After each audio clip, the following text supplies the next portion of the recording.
Saudara, ruang digital kini ikut berperan dalam mempengaruhi opini publik termasuk segala hal terkait perpolitikan di tanah air.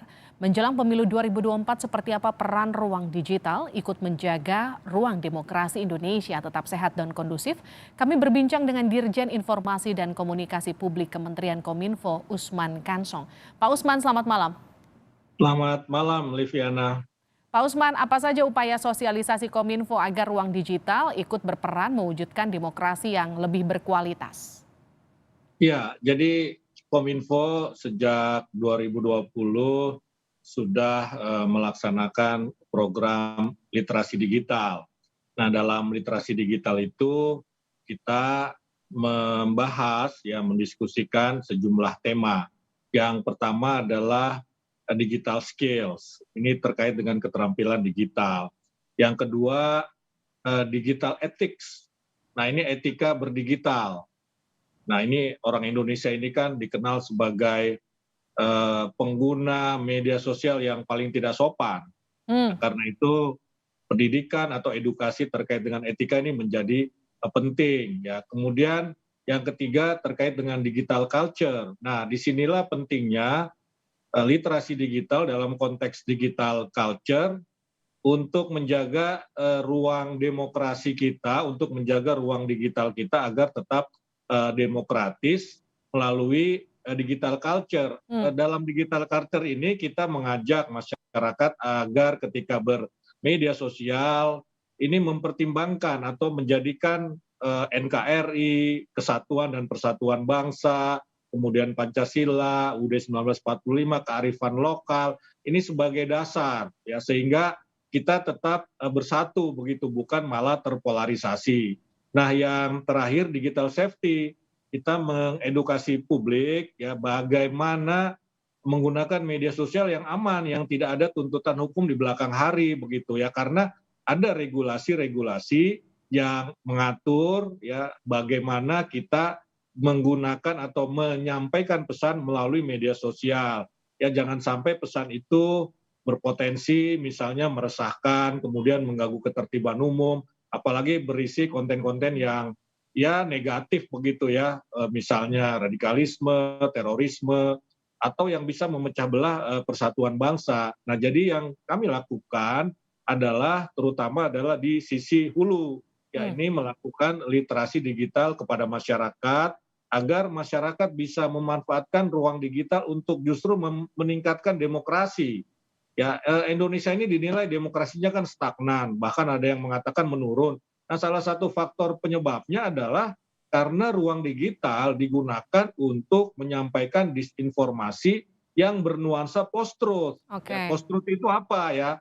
Post-truth itu ketika komunikasi melalui media sosial itu dengan tidak menyampaikan fakta-fakta rasional, tetapi justru mengguncang-guncang atau memancing, ya, memancing keyakinan, identitas begitu, emosional. Nah, ini yang menyebabkan demokrasi Indonesia dianggap stagnan, ya. Saya kira itulah pentingnya, ya, pentingnya kenapa kita menjaga demokrasi di ruang digital. Oke, Pak Usman, kita sepaham soal pentingnya menjaga ruang demokrasi atau katakanlah kondusivitas, semangat bersama untuk menangkal hoax khususnya di ruang digital.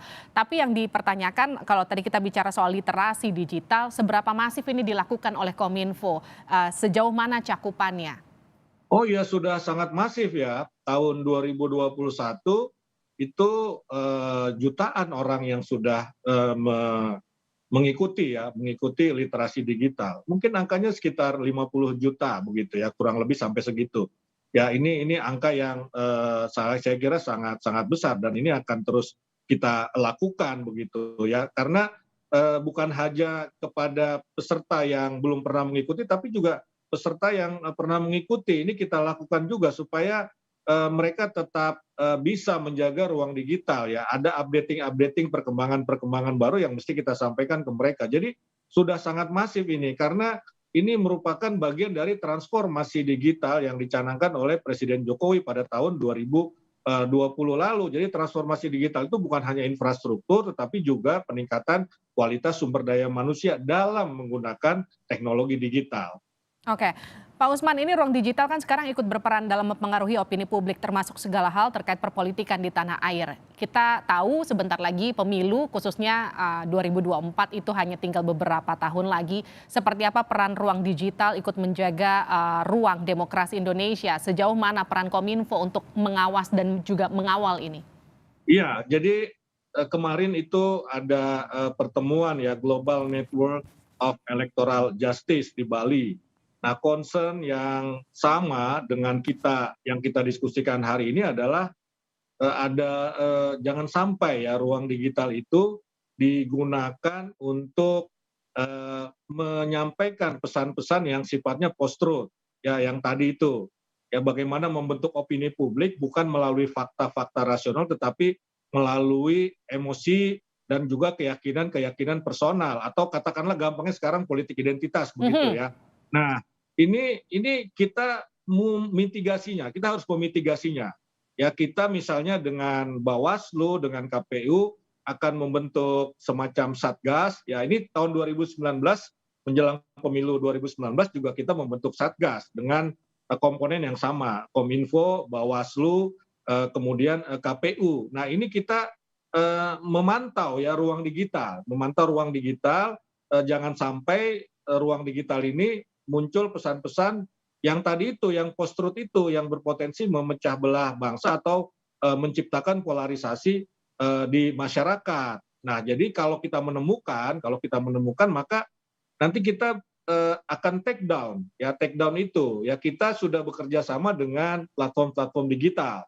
Ya kalau kita menemukan konten-konten negatif, ya seperti tadi di pengantar Kompas TV dikatakan tahun 2019 ya ada 277 ya konten disinformasi terkait dengan pemilu. Itu bukan cuma kita identifikasi tapi juga kita take down begitu ya, kita take down. Nah, ini adalah langkah-langkah. Jadi kita membentuk task force ya untuk memitigasi agar ruang digital bisa ya digunakan sebaik-baiknya untuk meningkatkan kualitas demokrasi kita begitu. Baik, Pak Usman, saat ini kan Kominfo telah menggunakan cyber drone. Cyber drone ini apa, Pak? Katanya ini efektif untuk mendeteksi konten digital di dunia maya. Seefektif apa? Tapi nanti akan kita bahas usai jeda di Sapa Indonesia Malam.